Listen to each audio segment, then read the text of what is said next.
इसलिए आचार्य भगवान यह कहते हैं कि भोजी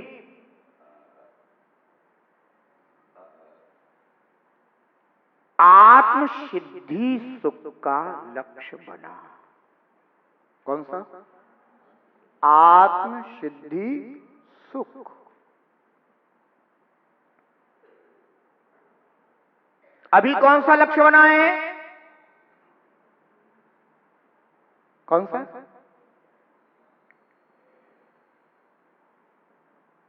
इंद्रिय आश्रित सुख, जिसे पराश्रित कहते हैं। आत्मसिद्धि सुख यानी स्वाश्रित सुख, इंद्रियाश्रित सुख यानी पराश्रित सुख। पराश्रित सुख वंचना है,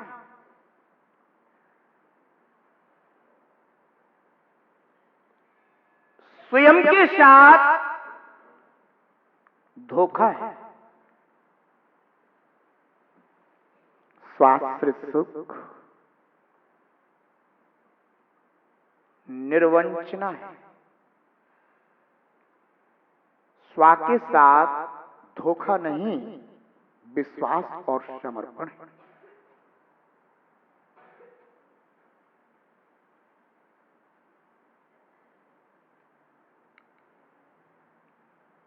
गृहस्थ जीवन में पराश्रित न जाने कितने लक्ष्य हैं, पर जिसका स्वात्म सिद्धि का लक्ष्य है उसे पराश्रित लक्ष्य रखने वाले नाना जीवों को देखकर ऐसा लगता है कि अहो, ये उन्मत्त पुरुष अभी भी उन्मत्त चेष्टा में लगा हुआ है।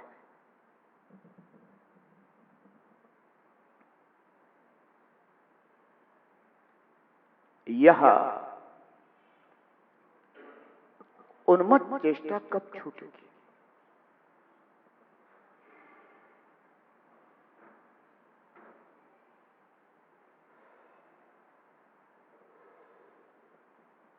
तत्वार्थ सूत्र जी का सूत्र है ना, सदस्तो रवि से सात तद्रक्षोपलब्धे ऋण मत्वत्। सत्य और असत्य इसकी कोई विशेषता का परिज्ञान नहीं, कोई भेद का परिज्ञान नहीं। क्या स्वयं के लिए हितकारी, क्या स्वयं के लिए अहितकारी, कोई निर्णय नहीं है।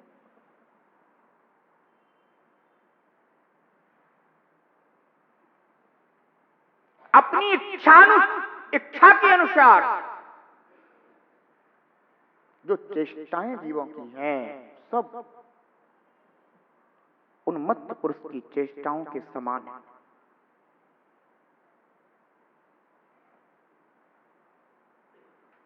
एक तुम पागल हो, एक हम पागल हैं।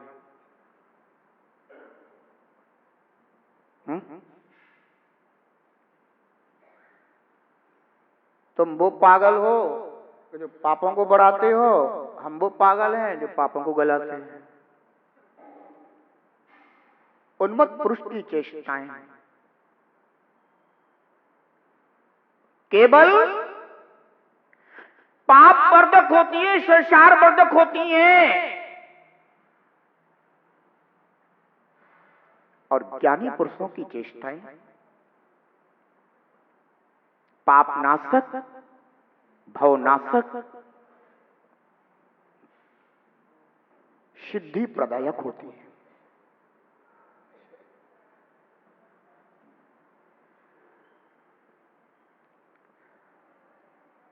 लक्ष्य अगर स्वात्म सिद्धि का है तो मैं आत्मा कैसा हूं, मुझ आत्मा का क्या स्वरूप है, वह निर्णय करना, जानना, मानना आवश्यक है।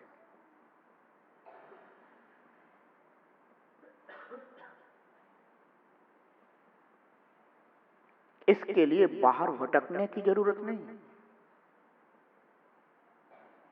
स्वात्म सिद्धि यानी निज आत्मा की सिद्धि।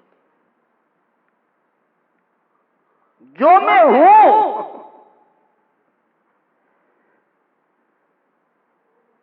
वही मैं नहीं हूं।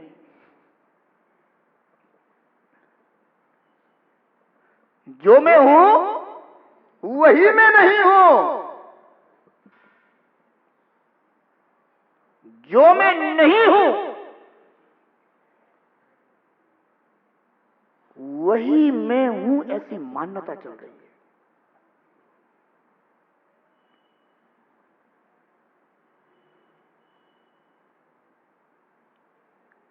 अगर आपसे पूछें तो कि आप पुरुष हो कि स्त्री, तो आप तुरंत कहोगे मैं पुरुष हूं। आपसे पूछें आप पुरुष हैं कि स्त्री, आप कहेंगे मैं स्त्री हूं। जो मैं नहीं हूं वही मैं हूं, ऐसी मान्यता चल रही है।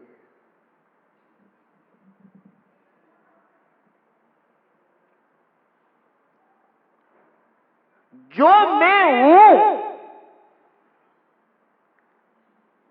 मैं वह नहीं हूं। मैं ज्ञान दर्शन स्वभावी चेतन आत्मा, पर मान्यता में यह नहीं चल रहा है कि मैं यह हूं। मान्यता में तो अभी क्या चल रहा है, जो मैं नहीं हूं वह मैं हूं, ऐसी मान्यता चल रही है।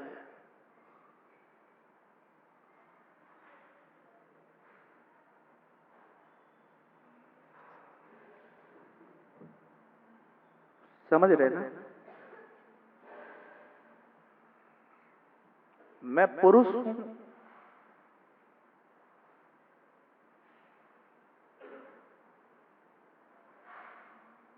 आत्मा का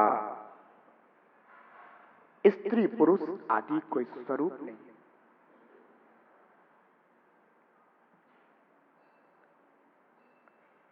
सर्वज्ञ देव की वाणी में तो यह आया कि जैसा स्वरूप निगोदिया का है वैसा ही स्वरूप निर्वाण प्राप्त शुद्ध भगवंतों का है, और जैसा स्वरूप निर्वाण प्राप्त भगवंतों का है वैसा ही स्वरूप निगोदिया जीव का है।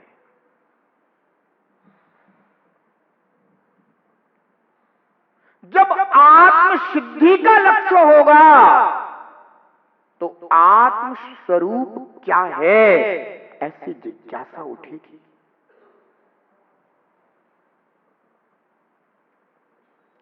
अभी तो जैसे बाह्य लक्ष्य होते हैं ना, बस उन्हीं को प्राप्त करने की अंतरंग में जिज्ञासा बनती रहती है।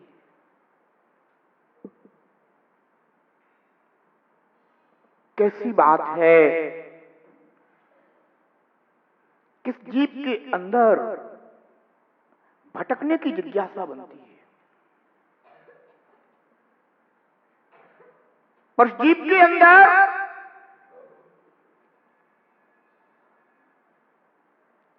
भटकाव से मुक्त होने की भावना स्वात्मा में स्थिर होने की जिज्ञासा नहीं जगती।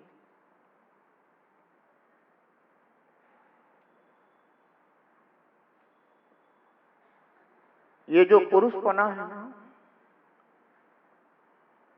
ये इसी पर्यायचक है। ये जो स्त्रीपना है ना, ये भी इसी पर्यायचक है। इसके बाद आगे हो भी सकता है, नहीं भी हो सकता।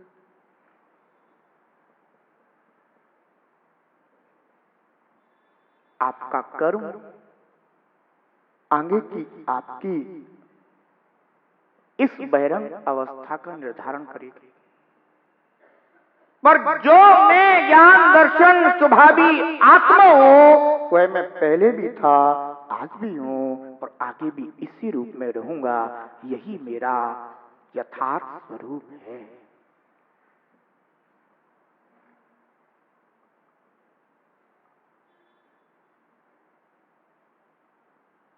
अपनों की पहचान और आत्म स्वरूप से पहचान। अपनों की पहचान इस बहिरंग रूप से होती है, पर सिद्धों की पहचान स्वरूप से होती है। और जैसे ही सिद्ध स्वरूप की दृष्टि आती है,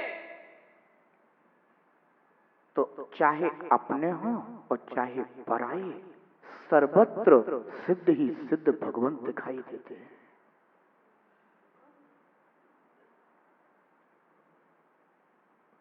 श्री समय सार जी में आचार्य भगवान कुंद कुंद देव ने मंगलाचरण में यह कहा, बंदितु सब शुद्धि। क्या कहा? मैं सर्व सिद्धों की वंदना करता हूं। सर्व सिद्ध कौन से हैं? सर्व सिद्ध का तात्पर्य है कि जो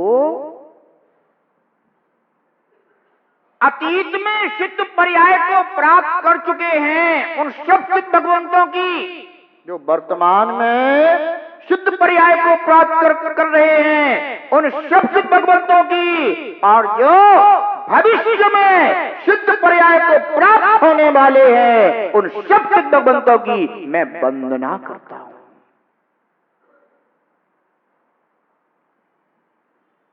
आचार्य भगवान कुंद देव ने जब यह मंगलाचरण लिखा होगा, तब स्वरूप पर दृष्टि रख करके लिखा होगा। इसीलिए उन्हें सर्वत्र सिद्ध ही सिद्ध दृष्टि में आए और उन्होंने कहा, बंदितु सब सिद्ध है।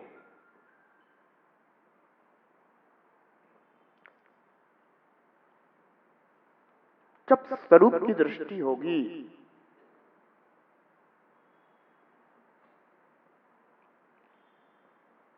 तो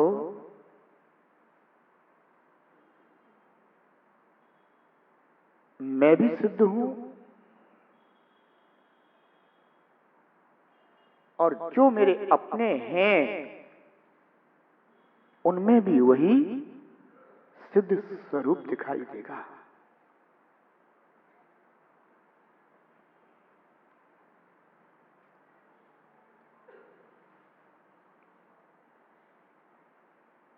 पिताजी कोई अभिनय करके लौट रहे थे।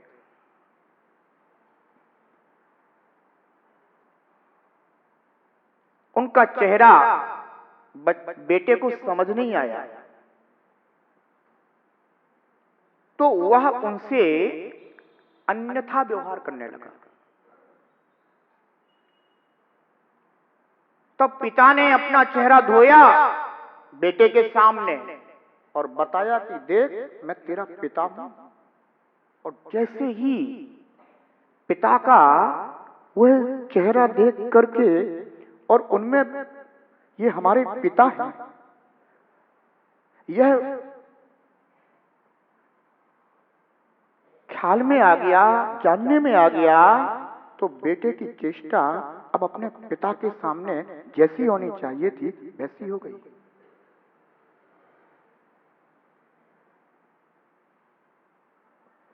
हो जी,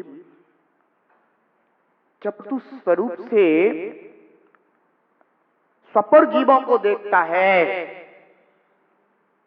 और जब सभी जीव तुझे सिद्ध स्वरूप में दिखाई देते हैं, तो उनके साथ कैसी बहिरंग चेष्टाएं करनी चाहिए, उनमें अपने आप परिवर्तन आ जाता है। अभी तो कोई किसी की विनय नहीं कर रहा, कोई किसी के साथ अभद्र व्यवहार कर रहा।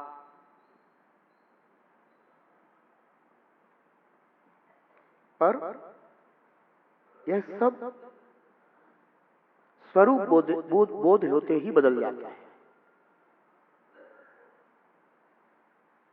निर्ग्रंथ मुनि में रत्नत्रय का भी दर्शन होता है, अनंत दृष्टि का भी दर्शन होता है और सिद्ध स्वरूप का भी दर्शन होता है।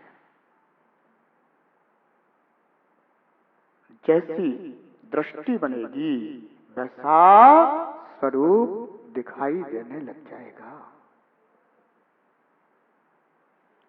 आटे में रोटी भी दिखाई दे रही है, पूरी भी दिखाई दे रही है, पराठा भी दिखाई दे रहा है, और भी जो जो जो जो उसकी अवस्थाएं हो सकती हैं आपके लक्ष्य में जो आ जाए वही दिखाई देने लग जाए। पर है अभी आटा, भले वो स्वरूप अभी हुआ नहीं, पर वह शक्ति रूप भगवान आत्मा, कारण परमात्मा, वो तो दिखाई देने लग जाता है, श्रद्धा में आ जाता है, ज्ञान में आ जाता है। फिर होती है चारित्र की प्रक्रिया शुरू। बहिरंग निमित्त भी खोज लिए जाते हैं और उसकी अतरंग उपादान की शक्ति तो सिद्धांत में है। और जैसे ही वह सब अनुकूल निमित्त प्राप्त होते जाते हैं, उपादान उसी रूप में ढलता चला जाता है।